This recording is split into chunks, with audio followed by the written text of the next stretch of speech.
If you haven't seen the movie Sinners yet, do not listen to this breakdown. This is my Sinners breakdown. Sammy represents the chosen one of the family. We all have angels and demons assigned to us at birth, but chosen ones have chief demons assigned to them and archangels assigned to them as well. When Jacob woke up and started wrestling with Michael the archangel, no one even questions why Michael was there to begin with. He was there protecting Jacob. With that said, chosen ones often fight against God's will unknowingly. Smoke and Stack, being twins, represents duality in not only man, but duality in the Most High as well. Isaiah 41:7, I form the light and create darkness. I make peace and create evil. I, the Lord, do all these things.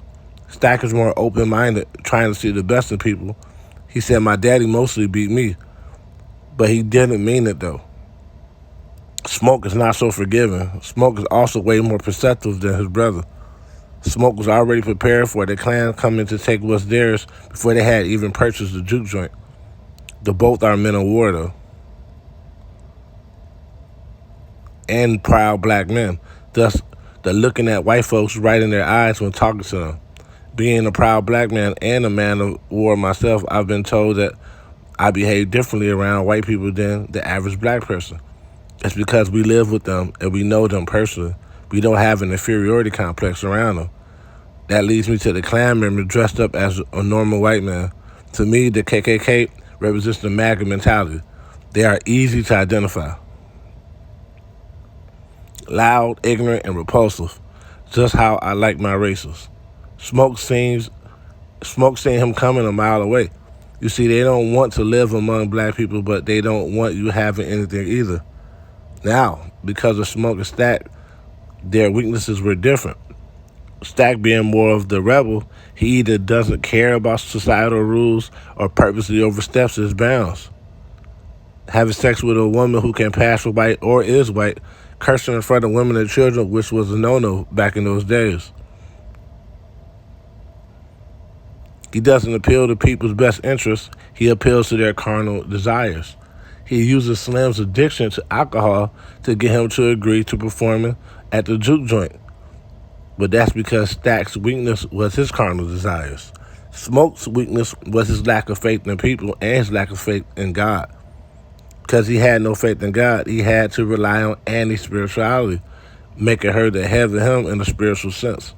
No offense to any modern woman, but in most cases, when a woman is left to be a spiritual leader, she would choose a walk that leans toward her own vanity. Hoodoo moves her to say, I protected you. My spells protected you. My mojo bag protected you. When it's the Lord who controls all things. Many people into hoodoo know that Christianity, how it was presented to us through the white man's lens, is incorrect. But they have a zeal for God, but it just isn't according to knowledge or the Most High's commandments. It was important for the slave master to strip away our Hebrew language to kill the elders who could orally pass down the stories, and to give us redacted Bibles in a new tongue, focusing on a few misinterpreted scriptures. This reintroduction to our holy book gave most of us a disdain for it. Remember, when Samuel was saying the Lord's Prayer in English, it had a little power. The vampire couldn't just kill him like he did everyone else, but it didn't stop him. That was due to us being stripped from our mother language, Hebrew. And the Lord will take you back to Egypt again in ships. By the way, of which I said to you, you will never see it again. There you will be offering yourselves as men servants and women servants to your haters for a price, and no man will take you. That's Deuteronomy 28:68.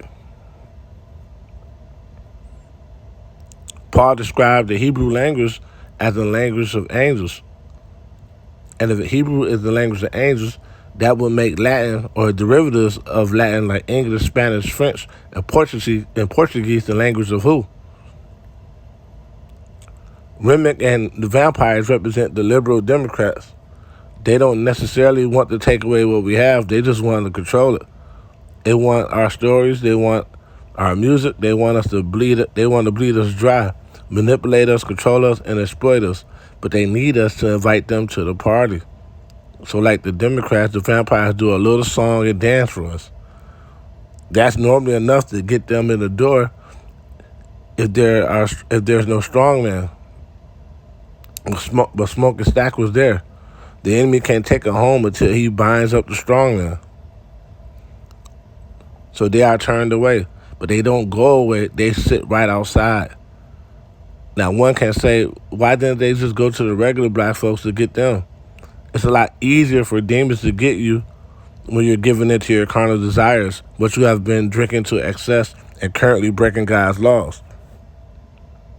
Before those vampires or demons left, they identified the weakness in the camp, the white girl or the quadroon. Though she's been raised around blacks, she's naturally curious of these other white folks. Remick immediately goes to work on her, telling her exactly what she wants to hear. He plans on using her to influence the inside, similar to how feminism and interracial sex was used to infiltrate the black community back in the day. The doorman, who represents the gatekeeper to our culture, was a tough guy who came in and out all day. He came back being overly polite, speaking about love, and needed to be invited in. He came back sounding like the liberals or the vampires. Second thing they did to infiltrate the black community is they took control of your gatekeepers. They compromised strong men and women.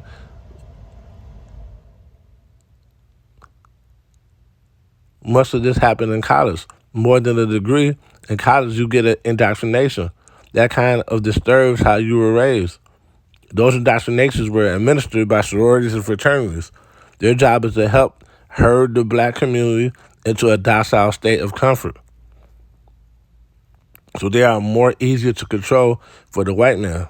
Stack, being the second casualty, lines up with this character. Being more susceptible to the carnalities of life, he was more of an easy target than his brother. So now they got the big boy, Mary, and Stack, and the other folks who left after the shooting. But Remick isn't satisfied. You see, the enemy will destroy a whole family trying to get to that one chosen one, and God will save a whole family to protect the chosen one. Remick wanted Samuel because of his ability to play music, so he can assimilate it and control the music and the story of our people. And Sammy gives it to him. He doesn't give in, but he uses his guitar as a weapon, which is what black people need to do. Start using our natural abilities and skills as weapons against dark forces and outsiders trying to infiltrate our juke joints, instead of as tokens using our skills to leave our people to enter white spaces. Overall, Senders is a great movie, and this is my breakdown. Feel free to hit me up on IG if you're interested in any more of my writing.